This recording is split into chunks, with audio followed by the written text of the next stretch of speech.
Warga evakuasi seorang ibu hamil dari banjir di kota Samarinda.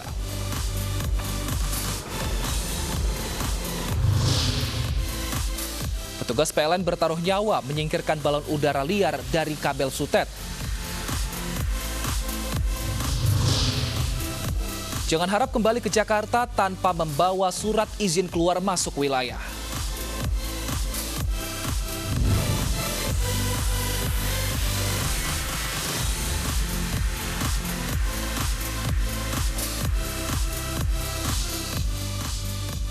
Selamat siang pemirsa, iNews Siang kembali hadir memperbarui informasi Anda siang hari ini. Dan selain 3 informasi utama tadi, kami juga akan menghadirkan bagaimana sistem penjagaan di perbatasan dan apa-apa saja dokumen yang dibutuhkan untuk melintasi wilayah. Bersama saya Wilson Purba, inilah iNews Siang selengkapnya.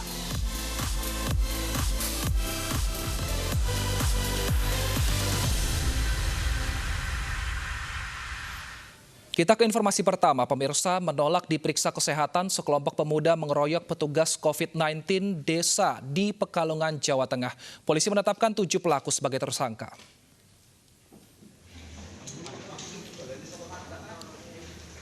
Polisi menangkap 7 pelaku pengeroyokan petugas posko COVID di desa Kaliboja, Kecamatan Paninggaran, Pekalongan. Polisi menetapkan sebagai tersangka pelaku penganiayaan petugas posko COVID-19. Bermula saat pelaku akan bersilaturahmi ke rumah saudara mereka di desa Kaliboja. Saat melintas di posko COVID-19, mereka diminta turun dari kendaraan untuk pemeriksaan dan penyemprotan disinfektan. Namun mereka menolak dan tetap memaksa masuk. Akibatnya petugas posko dipukuli dan dikeroyok pelaku. Pelaku dijerat pasal penganiayaan dan terancam hukuman maksimal 5 tahun penjara.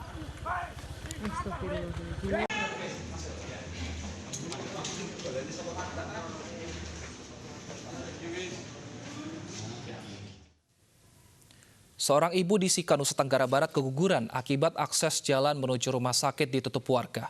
Penutupan terkait protes warga karena dituduh terpapar corona. Mantap, Bunda. Antrean kendaraan di Jalan Negara Trans Flores ini mencapai 5 km. Kemacetan lebih dari 6 jam ini terjadi akibat jalan diblokir warga desa Hikon.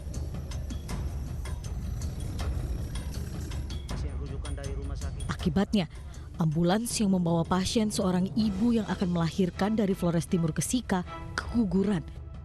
Bayi yang masih berada di kandungan meninggal dunia akibat terlambat mendapat pertolongan. Warga dan kepala desa Hikon Kecamatan Talibura menutup Jalan Negara Trans Flores sebagai bentuk protes terhadap warga Flores Timur di posko COVID di daerah perbatasan. Mereka menyebut masyarakat Sika semuanya terpapar corona. Para pelaku ekonomi maupun pelaku perjalanan yang menuju dari Larantuka ke Maumere maupun juga dari Maumere ke Larantuka. Nah ini akibat dari peraturan yang ditetapkan oleh Bapak Bupati Flores Timur yang menurut Bapak Desa Hikon tidak menguntungkan buat warga Kabupaten Sika. Blokir dibuka setelah petugas Dinas Perhubungan datang ke lokasi. Sementara itu bayi yang meninggal dalam kandungan dimakamkan di Larantuka. Dari Sika, Nusa Tenggara Timur, Joni Nura, iNews melaporkan. Masih dari Sika, Nusa Tenggara Timur, pemirsa, sejumlah remaja mendapat hukuman akibat pesta minuman keras saat perayaan Idul Fitri. Aparat menghukum remaja nakal tersebut masuk ke selokan dan jalan jongkok.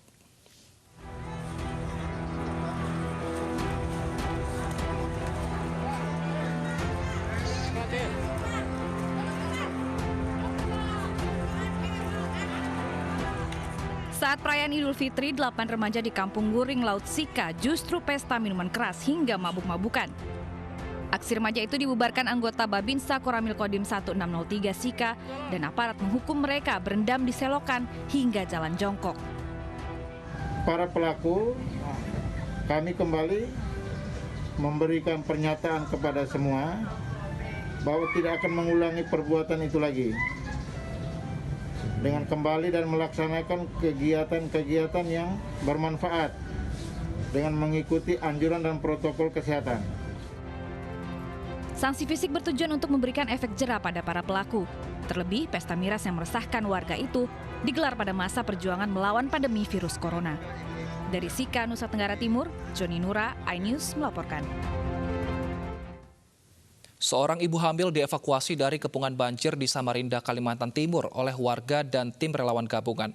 Banjir yang tak kunjung surut berdampak pada puluhan ribu warga di daerah tersebut menjadi korban banjir.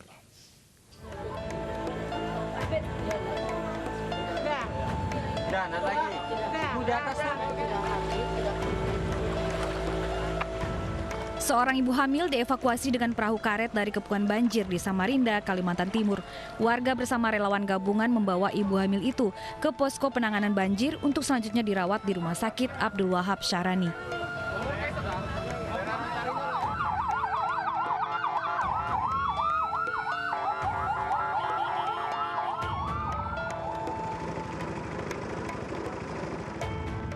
Hingga Senin malam, ketinggian air tak kunjung surut. Untuk membantu kebutuhan pangan korban banjir, relawan membagi-bagikan nasi bungkus.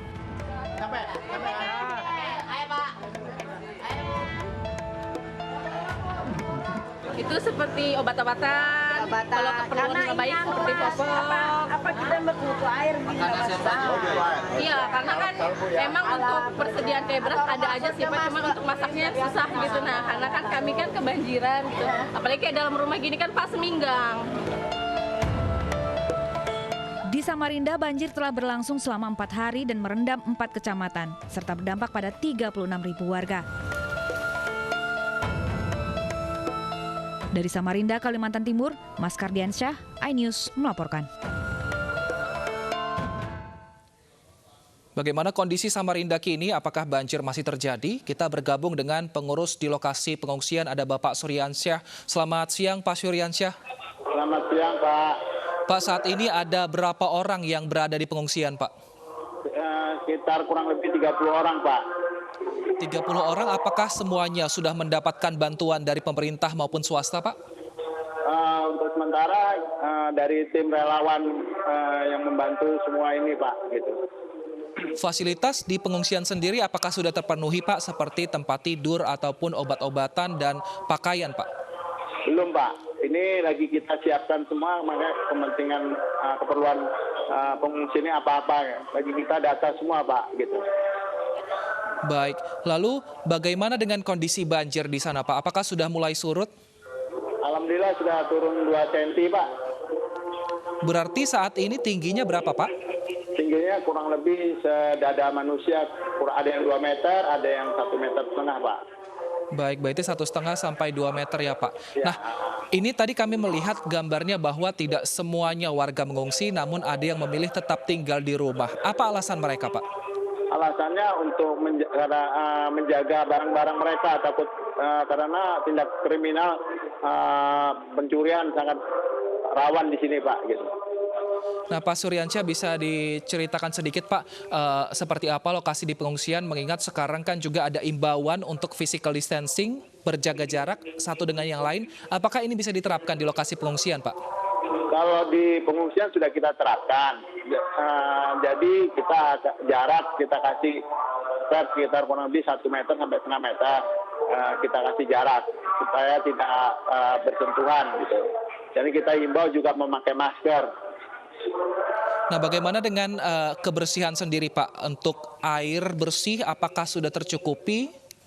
Alhamdulillah kita kan ada di pengungsian di aulanya masjid. Kita air insya Allah kita cukup karena kita ada support dari relawan-relawan gitu, Pak. Baik, nah kondisi para pengungsi saat ini, Pak, apakah semuanya sehat atau mungkin ada yang sudah terkena penyakit, Pak? Saat ini mereka cuma membutuhkan obat-obatan seperti salep karena kan mereka kena kutu air itu seperti macam penyakit kulit, Pak, gitu.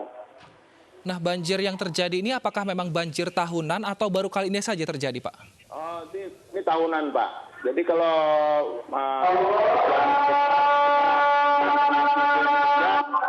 akan terjadi banjir, Pak. Baik, terima kasih Pak Suryansyah atas informasinya. Kami doakan semoga banjir cepat surut sehingga warga bisa kembali ke rumah masing-masing dan tetap sehat ya, Pak ya. Terima kasih, Pak. Pemirsa, kemunculan balon udara liar yang jatuh di permukiman merusakkan warga pada sejumlah daerah di Jawa Timur. Di Kota Madiun, petugas PLN bertaruh nyawa mengevakuasi balon udara yang tersangkut di kabel listrik.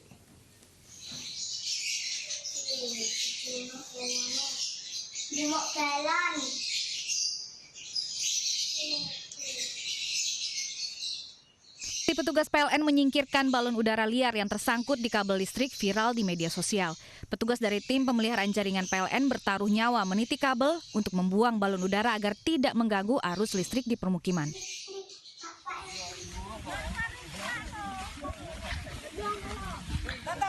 Tidak hanya tersangkut di kabel sutet PLN, balon udara berukuran besar juga jatuh di persawahan dan merusak tanaman padi petani.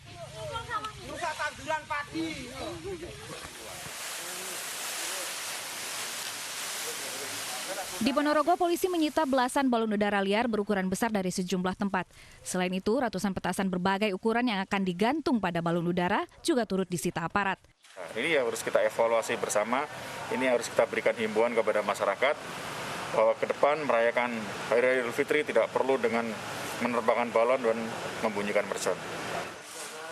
Tradisi menerbangkan balon udara besar biasanya muncul usai perayaan Idul Fitri.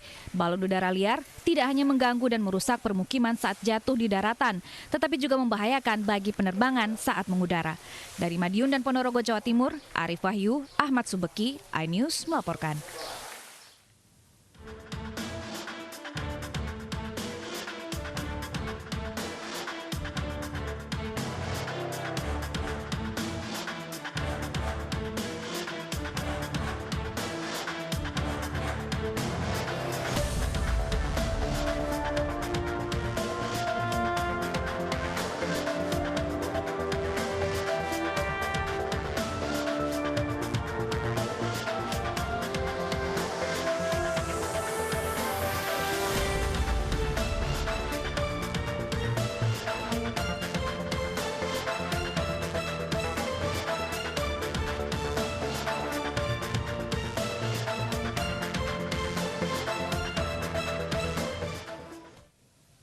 Bermain balon dengan ketinggian tertentu sangat membahayakan penerbangan. Kita tanya langsung ke warga yang sering bermain balon udara dengan Bapak Rudi Sugiarto yang merupakan Kepala Desa Tatung. Pak, di desa Bapak apakah tradisi menerbangkan balon ini juga masih dilakukan saat Lebaran kemarin, Pak?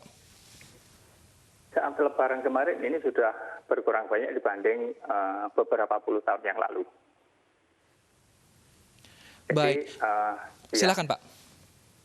Jadi dulu di tahun 90-an itu banyak tradisi menerbangkan balon udara. Tapi di 3 tahun terakhir ini adanya Permen Hub nomor 40 tahun 2018 tentang larangan menerbangkan balon udara. Jadi kita berusaha menekan penerbangan balon udara di desa kami. Nah, lalu apakah warga desa sebenarnya sudah mengetahui bahwa penerbangan balon udara ini berbahaya, Pak? Tidak hanya bagi penerbangan, namun juga bagi warga yang tertimpa nanti bekas dari balon udara ini, Pak? Untuk sekarang, warga desa Tatung sudah mengetahui tentang bahayanya balon udara tersebut, berbahaya untuk penerbangan, pemukiman maupun jaringan kabel listrik. Jadi, untuk pembuatan balon udara bisa ditekan semaksimal mungkin.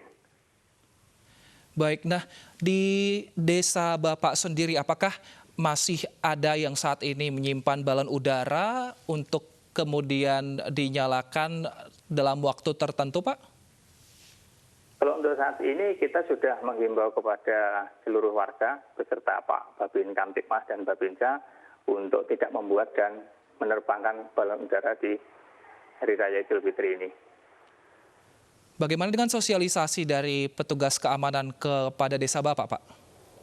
Untuk sosialisasi kita langsung turun ke masyarakat, menghimbau beserta dengan Babin Kamtipmas dan juga Babinsa menghimbau kepada masyarakat untuk tidak membuat dan menerbangkan balon udara. Untuk himbauannya juga kita tertulis ditempel di musola, masjid maupun di pos kamling. Nah, selama ini apakah sudah ada yang pernah menjadi korban, entah rumahnya ataupun korban jiwa seperti itu, Pak, di desa Bapak? Kalau dulu itu ada beberapa yang menjadi korban, termasuk di persawahan pun untuk lahan padi juga rusak karena balon udara. Nah, tapi seperti apa penertibannya di masyarakat ini, Pak? Apakah hanya bentuk sosialisasi atau kemudian ada diterapkan sanksi di sana, Pak? Kalau untuk sanksi kita serahkan kepada yang berwajib, tapi kita berusaha semaksimal mungkin untuk menekan pembuatan dari balon tersebut. Kalau untuk kerugian yang diakibatkan balon udara ini ke desa Bapak apa, Pak? Kalau untuk kerugian di desa kami, di lahan pertanian itu juga ada kerusakan dan juga ada yang jatuh di rumah warga. Itu biasanya para pembuat balon cara gotong royong untuk membenahi. Itu dulu. Bagaimana dengan sekarang, Pak? Sekarang untuk penerbangan balon sudah sangat berkurang jauh dibanding dulu. Tinggal 1-2 saja, itu yang tidak menurut dengan himbauan kita. Nah, pada 1-2 orang itu apakah sudah dikenakan sanksi, Pak? Kalau kita dari desa tidak bisa memberikan sanksi. Yang jelas itu dari pihak berwajib, kemarin juga ada yang sudah diberi peringatan untuk tidak menerbangkan balon udara. Baik, terima kasih Pak Rudi Sugiarto, Kepala Desa Tatung telah bergabung bersama kami. Terima kasih atas informasinya. Kita berharap semua agar warga bisa mengerti bahwa memang bermain balon udara ini ada nilai yang cukup berbahaya bagi warga dan juga warga yang tinggal di sekitarnya. Pemirsa, kita ke informasi lainnya, di mana menyambut Hari Raya Idul Fitri 1441 Hijriah, tim aerobatik TNI Angkatan Udara menyampaikan selamat Idul Fitri dari udara. Kita simak bersama.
Usai Lebaran, aparat perketat arus balik menuju Jakarta di sejumlah titik. Laporan langsung akan hadir usai jeda, tetaplah bersama kami.